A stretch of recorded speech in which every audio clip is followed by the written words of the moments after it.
Pada tahun 2024, lebih dari 70% komunikasi digital melibatkan sistem otomatis seperti chatbot, AI assistant, dan machine learning pipeline. Bahkan perusahaan seperti Google, Meta, dan Microsoft memproses miliaran interaksi antara manusia dan AI. Hal ini membuktikan bahwa zaman sekarang AI itu bukan hanya sekedar tools ataupun alat, melainkan rekan komunikasi dalam aktivitas bisnis, kerja, hingga pendidikan. Nah, oleh karena itu, pada kali ini kita akan membahas mengenai etika komunikasi di era kecerdasan buatan.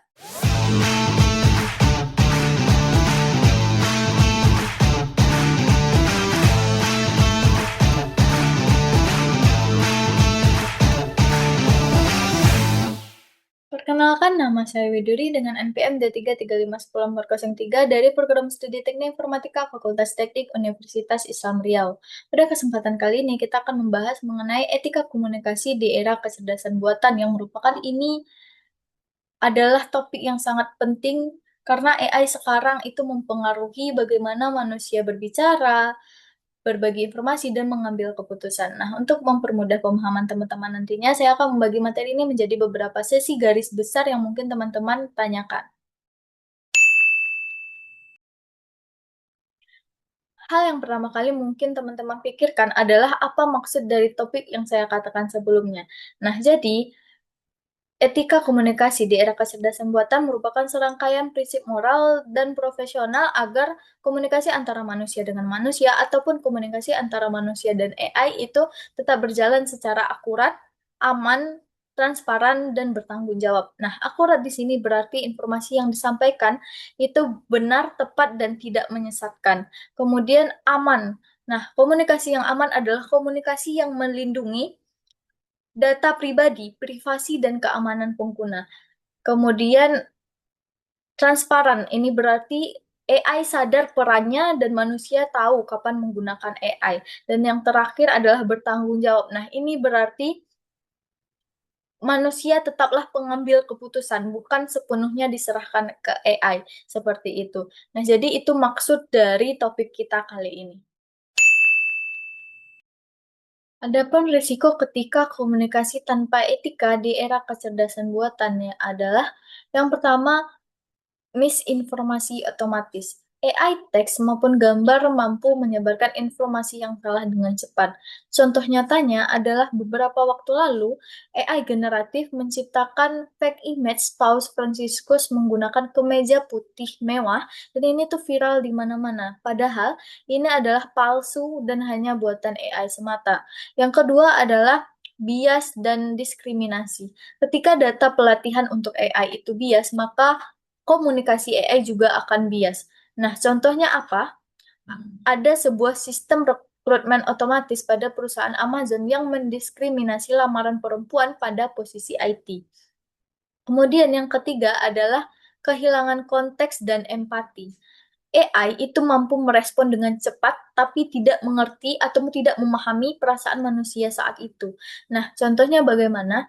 Ada chatbot sebuah rumah sakit yang merespon seorang pasien depresi dengan kalimat yang salah konteks dan terkesan dingin. Nah, tentu ini akan mengganggu kondisi pasien tersebut. Jadi, itu beberapa resiko yang mungkin terjadi ketika kita tidak menggunakan etika dalam komunikasi di era kecerdasan buatan saat ini. Maka karena itulah penting untuk membahas topik kali ini. Setidaknya ada 5 prinsip yang harus diterapkan. Yang pertama adalah transparansi. Nah, ketika menggunakan AI, jujurlah bahwa itu adalah hasil pemikiran AI. Yang kedua adalah keakuratan dan validasi. Selalu verifikasi apapun informasi yang berasal dari AI sebelum disebarkan. Kemudian yang ketiga ada privasi dan kerahasiaan. Jangan pernah memasukkan data sensitif ke dalam AI tanpa izin. Yang keempat, ada anti bias dan keadilan. Pastikan tidak terdapat diskriminasi pada jawaban ataupun keputusan AI. Dan keempat, human oversight. Nah, ini berarti AI itu hanya sebagai pembantu ataupun AI itu hanya membantu, tapi manusialah yang tetap mengambil keputusan nyatanya. Seperti itu. Jadi itulah 5 prinsip yang harus diterapkan pada ataupun dalam etika komunikasi di era kecerdasan buatan saat ini. Perlu teman-teman ketahui ada 3 bagian penting dalam hal ini. Yang pertama adalah komunikasi antara developer dengan AI system. Developer harus developer harus menuliskan prompt ataupun instruksi yang jelas, aman, dan tidak ambigu. Contohnya ketika software engineer menuliskan instruksi untuk debugging harus lengkap dengan konteks kode, bukan hanya sekadar mempertanyakan kenapa ini error, seperti itu. Yang kedua adalah komunikasi antara AI dan end user.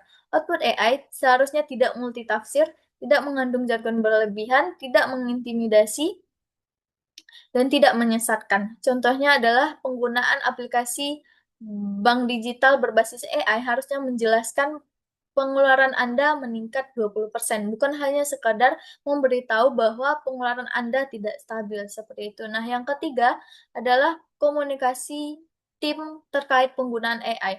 Nah, tim harusnya menjelaskan batas AI, kemudian tidak menganggap AI sebagai solusi sempurna, dan menyepakati SOP penggunaan AI. Contohnya adalah QA dan developer itu menyepakati bahwa AI boleh menulis test case awal, tapi untuk validasi akhir itu tetap dilakukan oleh QA engineer, seperti itu.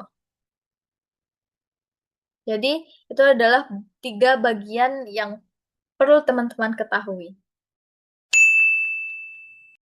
Baik, di sini saya akan sampaikan 4 tantangan dan masing-masing solusinya. Yang pertama adalah tantangan deepfake ataupun manipulasi media. Banyak sekarang kita dapatkan bahwa banyak beredar video ataupun foto yang dibuat oleh AI tapi benar-benar persis seperti nyata dan realita. Nah, solusi untuk ini bagaimana? Yang pertama adalah edukasi literasi digital untuk membedakan mana AI, mana video ataupun gambar yang dibuat oleh AI, mana yang nyata gitu. Karena pasti ada celah untuk membedakan kedua hal tersebut. Nah, solusi yang kedua adalah dengan watermark AI. Nah, jadi jelas bahwa ini tuh buatan AI seperti itu. Nah, yang kedua adalah ketergantungan berlebihan terhadap AI. Banyak sekali sekarang kasus bahwa manusia itu bergantung sepenuhnya terhadap AI. Nah, ini bagaimana solusinya? Yaitu kesadaran diri bahwa ada tugasnya masing-masing, bahwa kita ada tugasnya masing-masing. AI itu hanya untuk mengotomasi, sedangkan kita untuk mengambil keputusan dan menganalisis apakah keputusan ataupun pendapat ataupun informasi yang disampaikan oleh AI ini valid atau tidak seperti itu. Nah, yang ketiga adalah penyalahgunaan AI sebagai tempat ujaran kebencian. Nah, ini solusinya adalah NLP filtering ataupun filtering NLP, dan yang kedua adalah solusi AI moderation. Nah, tantangan yang keempat adalah penyalahgunaan data pribadi, penyebaran data pribadi. Nah, ini bagaimana solusinya? Yang pertama itu enkripsi, jadi kita mengenkripsi data-data kita. Yang kedua adalah dengan menggunakan anonymization. Jadi kita berperan sebagai anonim dalam sebuah komunikasi gitu. Jadi orang tidak tahu siapa kita, seperti itu. Identitas kita tidak terdetek lah, seperti itu.